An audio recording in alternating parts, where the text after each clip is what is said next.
Bonjour à tous, bonjour Gilbert Collard. Bonjour. Le Parti Socialiste tenait son congrès ce week-end. Est-ce que 6 mois après l'arrivée du PS, vous pensez qu'il n'y a toujours aucune différence entre l'UMP et le Parti Socialiste, comme le disait Marine Le Pen pendant la campagne présidentielle? Je crois qu'il y a une certaine continuité. Est-ce qu'il y a toujours un UMPS? Oui, il y a toujours un UMPS, même si l'UMP maintenant fait tout ce qu'elle peut pour se dépsifier. Mais quand on est au Parlement et qu'on entend les ministres socialistes ou les députés socialistes passer leur temps à visiter le cimetière de l'héritage, en disant oui, mais on a hérité de tout ce que vous avez fait, et qu'on les voit continuer finalement, bon, sur des différences économiques qu'on peut acter, bien sûr, hein, mais qu'on les voit continuer... Quelle différence, vous voyez?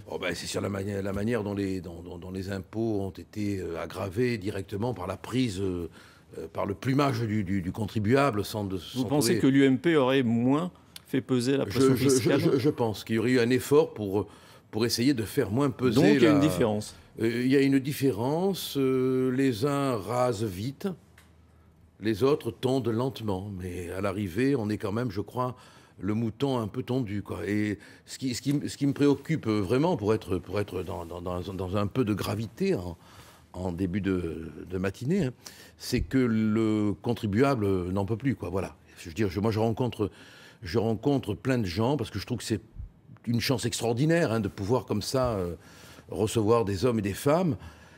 Ils tiennent plus, quoi. Ils ont le genou à terre, hein. Quand ils reçoivent leur feuille d'impôt, quand ils voient leur feuille de paye, ils sont à terre, quoi. Voilà. Vous pensez qu'il faut abandonner la règle des 3%?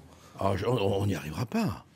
Moi, je pense qu'on ne va pas y arriver. Je pense que les impôts vont s'aggraver. Vraiment, ce qui est dramatique, c'est que j'ai l'impression, mais je ne le dis pas méchamment, hein, parce que je ne suis pas d'humeur méchante ce matin.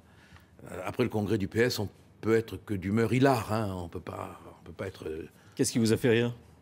Moi, c'est une salle de réveil, quoi. Je suis rentré dans un hôpital et j'ai vu un agonisant euphorisé, hein, par son environnement, qui était Monsieur Hérault, et qu'on essayait de perfuser de tous côtés pour qu'il tienne le coup, avec derrière Martine Aubry, qui le regardait en se disant « je vais t'aider pour que tu tombes plus vite ». Quoi. Bon, c'est pas comme ça que la France, que j'aime d'abord, moi, excusez-moi, hein, mais j'aime Madame Aubry et Monsieur Hérault bien loin après, si vous pouvez me le permettre. C'est pas comme ça que la France va se redresser. Vous parliez d'exaspération des Français. Jean-François Copé disait hier, il faut manifester, il faut aller dans la rue pour dire son mécontentement. Il veut reconstituer les ligues. Il veut manifester. Il se prend pour Mélenchon. Je croyais qu'il se prenait pour Marine Le Pen. Moi, je suis pour qu'on... Enfin, entre nous, hein, avant d'appeler à la manifestation, ils auraient mieux fait d'envisager ce qui allait arriver. Hein. Alors, je veux dire, on a deux personnages en quête d'honneur. Hein. On a Fillon le Tristounet, hein, gris, très mormon. Et puis on a Copé l'agité, qui a une espèce de fil électrique sarkozien dans la pile. Hein. Et ils ne savent plus comment faire, quoi, pour se faire pardonner, finalement, tout leur reniement. Tout leur reniement. Et ils en arrivent avec des modalités... Par exemple, quel reniement? Attendez, sur le droit de vote des étrangers, quoi. Je rappelle quand même que Nicolas Sarkozy a été pour à un moment donné. Bon, alors... Ça fait longtemps. Ah d'accord, mais enfin quand même, ce sont des questions de principe. Hein. Et que maintenant, M. Copé, pardon, je vais être poli avec lui, à la différence de la manière dont il s'est comporté avec Marion Maréchal Le Pen. Il a beau jeu maintenant de plastronner. Bon, en réalité, ils sentent bien tous les deux que c'en est fini, je crois, de l'UMP.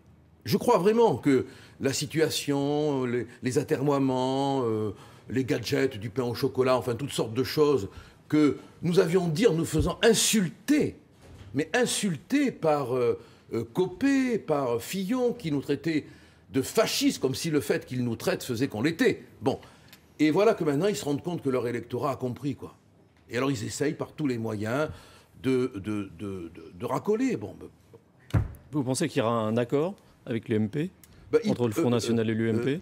Ça vous paraît possible? Ils disent non. Mais est-ce qu'à terme, ça vous paraît possible?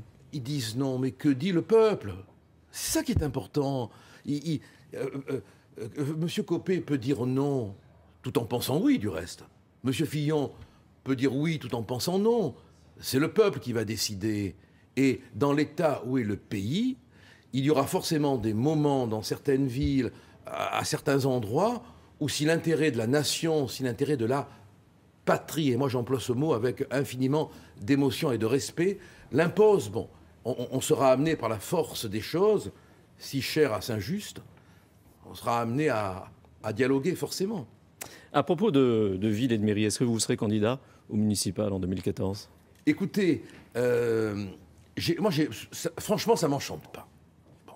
D'abord, je suis... Mais est-ce que sous l'amicale pression de vos amis, vous pourriez y aller quand même?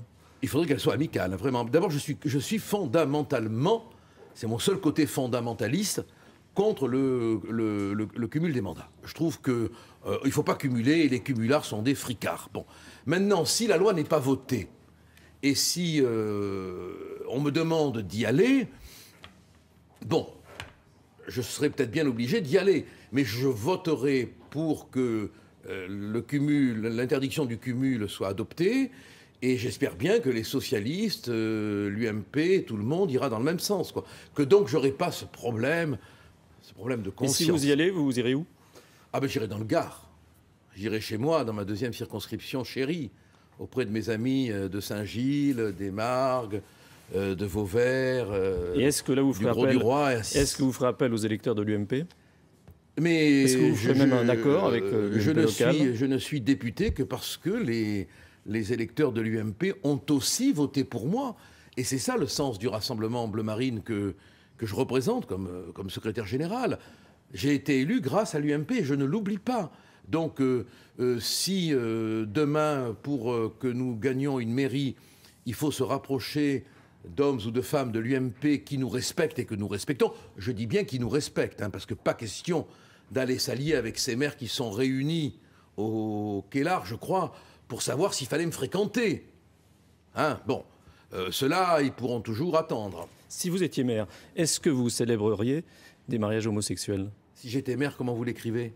M-A-I-R-E. Ah bon, pardon, j'avais eu peur. Bon, vous me demandez si je les célébrerais? Oui. Alors écoutez, là encore, je suis au cœur d'un conflit métaphysique. J'ai un profond respect pour la loi.